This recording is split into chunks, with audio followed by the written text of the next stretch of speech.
¿Alguna vez te has preguntado por qué las parejas que más se aman al principio son las que más se odian al final? No es casualidad, te lo aseguro. El amor obsesivo y el odio destructivo nacen del mismo lugar. No poder ver al otro como una persona independiente.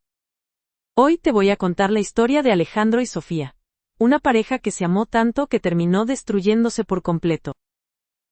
Y te aseguro que al final de esta historia entenderás por qué el amor perfecto puede ser la peor maldición. Todo comenzó una tarde lluviosa en la Ciudad de México.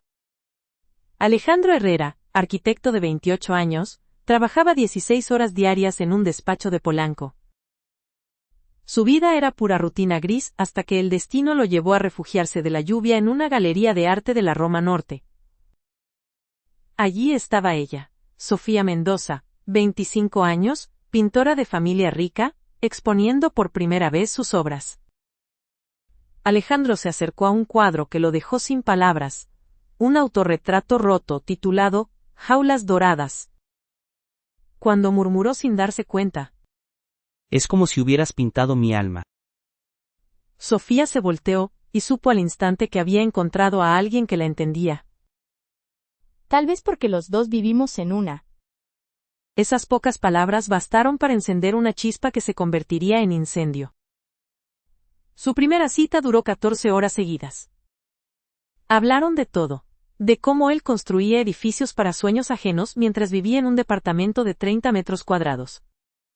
De cómo ella pintaba libertad mientras se ahogaba en las expectativas de su familia. Pero aquí viene la primera señal de peligro que ninguno notó. Cuando dos personas heridas se encuentran, no siempre se sanan. A veces se lastiman más. El primer te amo llegó después de solo 3 semanas, pero no fue romántico. Fue desesperado. Alejandro tuvo un ataque de pánico cuando creyó que la perdería después de una pelea tonta. Te amo, por favor no me dejes, no puedo vivir sin ti. Sofía no respondió con alegría sino con lágrimas de reconocimiento. Yo también te amo, nunca me había sentido tan completa. Acababan de encontrar su droga personal.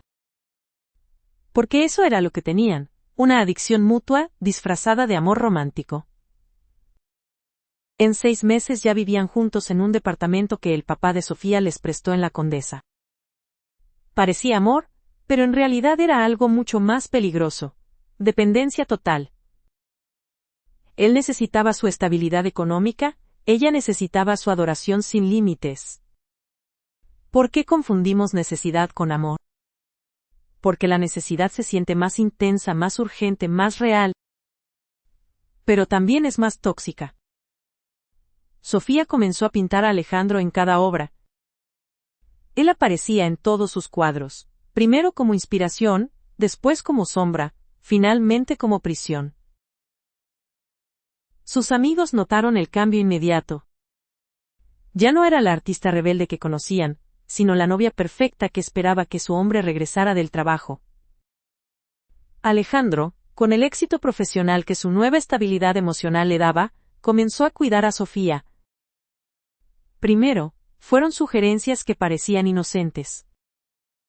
¿No crees que esa falda es muy corta para la cena con mis jefes? Después, críticas disfrazadas de preocupación. Tu amiga Carla tiene muy mala influencia sobre ti, ¿no te parece? Y aquí está algo que todos deberíamos recordar: los que abusan, nunca empiezan pegando. Empiezan cuidando. Sofía, acostumbrada desde niña a las críticas de su familia, pensó que el control era amor. Al menos él se preocupa por mí, no como mi familia que solo me critica. Pero su arte comenzó a cambiar sin que se diera cuenta. Los colores se volvieron más oscuros, las formas más duras, las expresiones más tristes. Su alma estaba gritando lo que su mente se negaba a admitir. La primera gran pelea fue por dinero, como siempre pasa. Sofía vendió 3 cuadros sin preguntarle a Alejandro. Cuando él llegó a casa y encontró el cheque sobre la mesa, algo dentro de él se rompió. ¿Cómo pudiste tomar una decisión tan importante sin hablar conmigo? Somos pareja. Son mis cuadros, mi trabajo, mi decisión. ¿Tu decisión? ¿Y yo qué soy entonces, un extraño? Estás exagerando.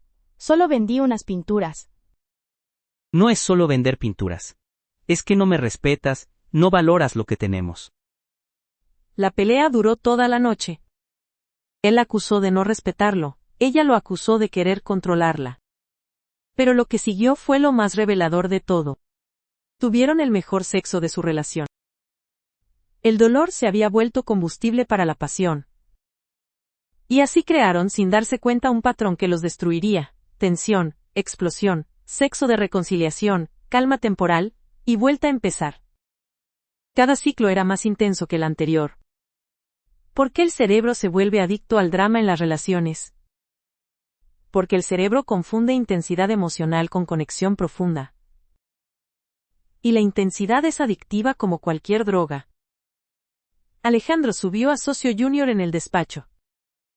Con el poder económico llegó el poder de decisión en todo: restaurantes, vacaciones, hasta los temas de conversación. Sofía, poco a poco y sin notarlo, dejó de opinar sobre su propia vida. Hasta que conoció a Mateo, un curador de arte, en una exposición. No pasó nada físico, pero por primera vez en 2 años se sintió escuchada de verdad. Es increíble hablar con alguien que realmente entiende mi trabajo. Tu arte tiene una profundidad emocional que pocas personas logran capturar. Comenzó a mandarle mensajes, a compartir fotos de sus obras, a sentir esa emoción que había perdido. Pero aquí viene la pregunta. ¿Es traición buscar en otros lo que tu pareja no te da? La respuesta no es tan simple como parece. Alejandro encontró los mensajes una tarde, cuando Sofía se duchaba. Su reacción no fue la que ella esperaba. No gritó, no reclamó directamente. Hizo algo mucho más cruel. Tomó el teléfono de Sofía y le escribió a Mateo desde su cuenta. Lamento informarte que no podré seguir en contacto contigo. Mi novio no se siente cómodo con nuestra amistad y yo respeto su decisión. Cuando Sofía salió del baño, Alejandro actuó como si nada hubiera pasado. Pero algo había cambiado para siempre en su relación. El aislamiento no ocurre de un día para otro. Es un proceso lento y calculado. Alejandro no le prohibía directamente a Sofía salir con sus amigos. Era más sutil, y por eso más efectivo.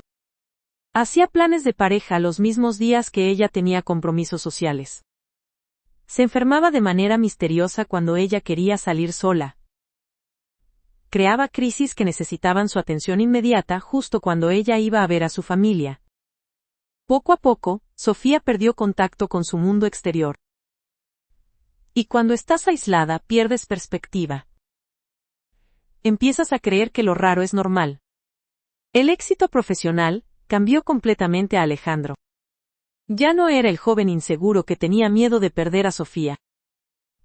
Ahora era el hombre exitoso que la poseía. Comenzó a hablarle como a una empleada. El departamento está sucio. La cena está fría. Tu actitud me molesta. ¿Cómo puede la misma persona que juró amarte convertirse en tu peor enemigo?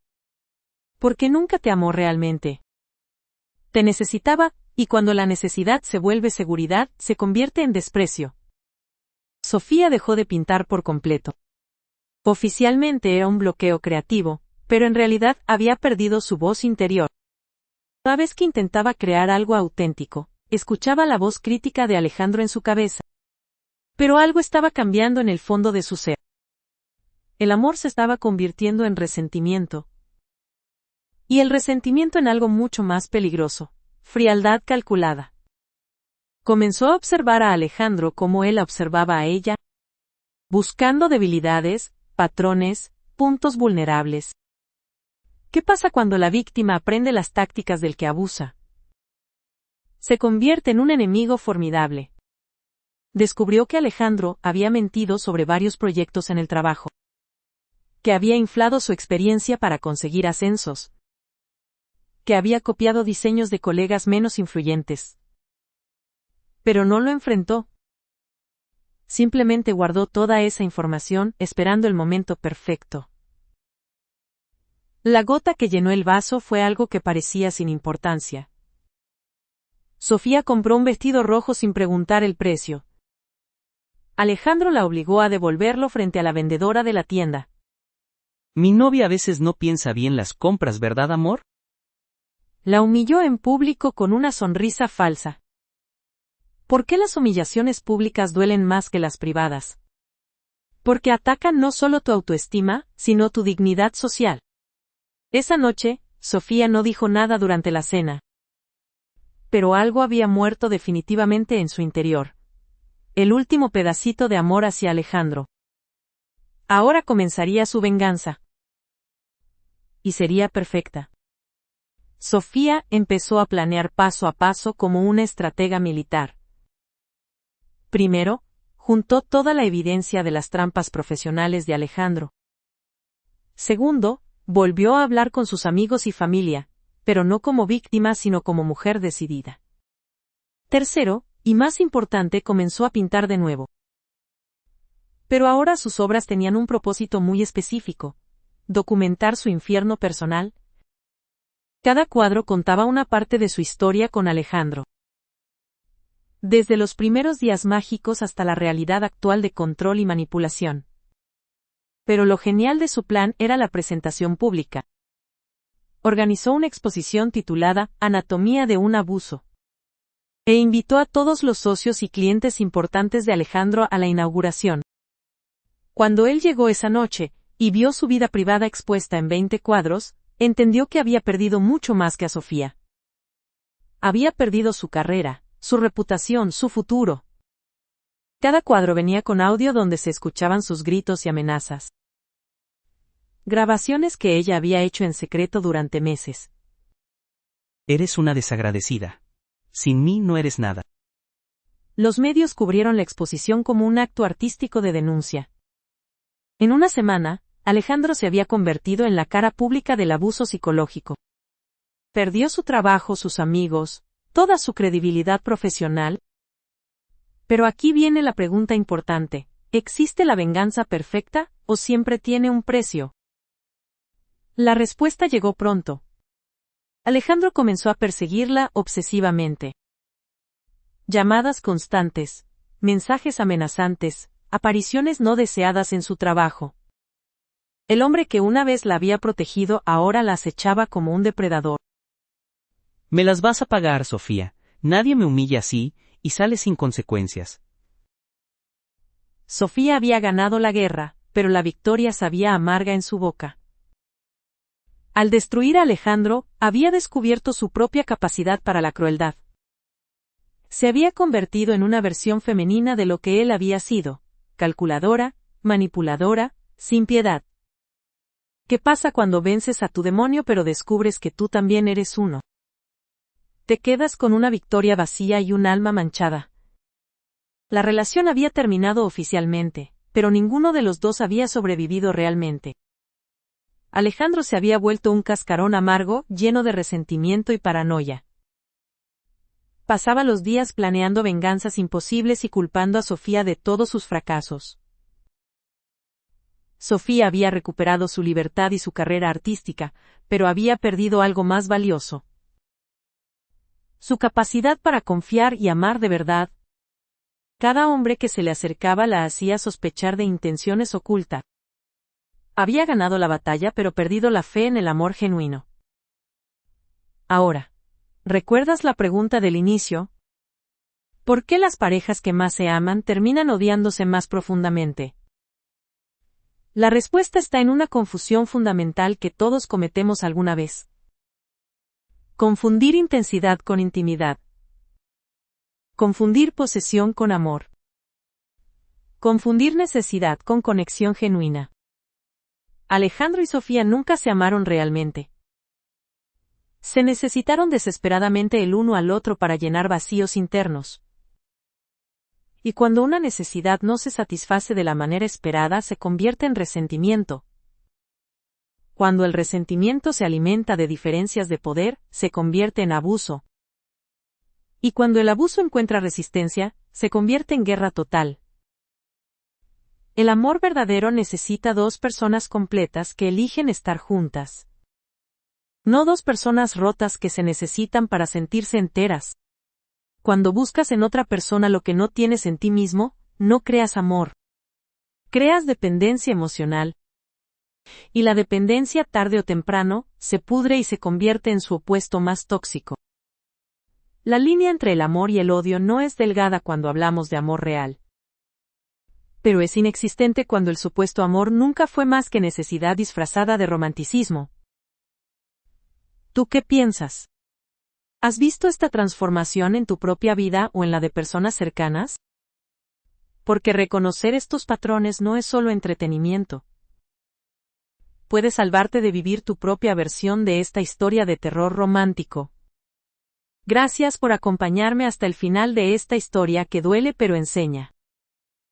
Si te impactó tanto como a mí contarla, no olvides darle like y suscribirte al canal.